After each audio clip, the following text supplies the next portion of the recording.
لفة الخمار اللي لفتها في العمرة سألته عليها، فقلت اعملها لكم فيديو. هي حقيقي ما كانتش خمار، هي كانت الطرحة نفسها بتاعة العباية. دي العباية ودي الطرحة بتاعتها، هي طرحة طويلة وعريضة شوية، بس انا حبيت ان انا الفها كخمار اكتر ما انا الفها كطرحه، يعني لان انا مش بحب الطرح العريضه قوي، فقررت ان انا الفها كخمار. فيلا بينا نعملها مع بعض. هجيب الطرحه بتاعتي من الجزء اللي فوق كده العريض ده، تمام، وهتنيها 7 كده،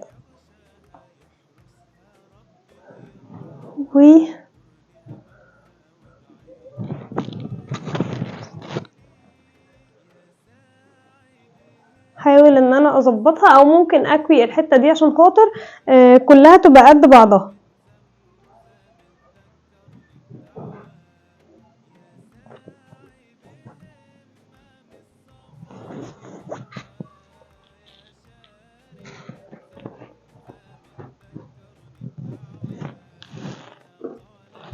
هيبقى معايا دبوس مشبك، بس انا عايزه ايه اكبر بس الحته دي كده شويه،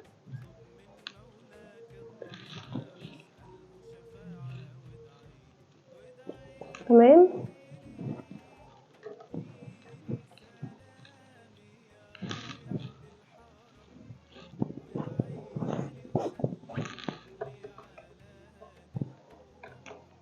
هحط الدبوس بتاعي،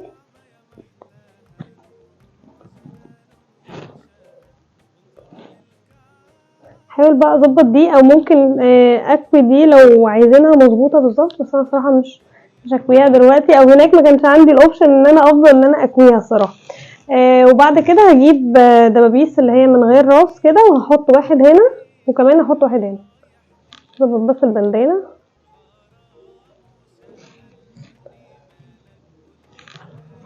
بس خلاص عملت حته قصيره، والتانيه الطويله اهي. هجيب دي هنا من اول هنا كده، انا بس عشان خايفه على المايك، ايه ممكن ننقل المايك احسن عشان ايه هيفضل يعمل صوت وينغمش. ممكن نحط هنا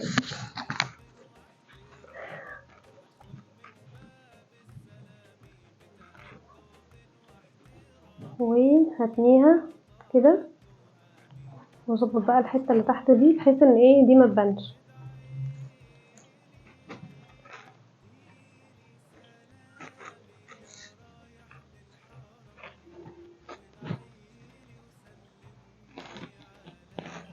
بس كده. ممكن احط من هنا بقى دبوسين بحيث ان هي ايه ما تقعش مني.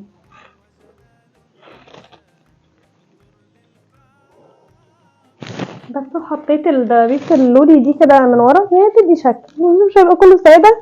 حطيت الدبابيس اللولي دي من ورا وبس. ده كان طريقه لفه الخمار بالطرح الطويله، او الخمار اللي سالته عليه. عامه هو ما كانش خمار، هو كان طرحه عريضه، بس انا ايه لفيته كلفه خمار، لان انا مش بحب الف الطرح العريضه بتضايقني، فقررت ان انا الفها كخمار احسن، وطبعا شكلها احلى كتير على العبايه.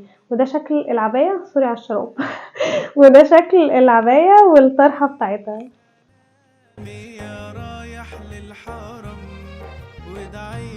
وبس دي كانت طريقة لفة الخمار، طريقة سهلة وبسيطة. لو محتاجين اي لفات تاني اكتبولي في الكومنتات، واشوفكم على خير في فيديو جديد ان شاء الله، وسلام.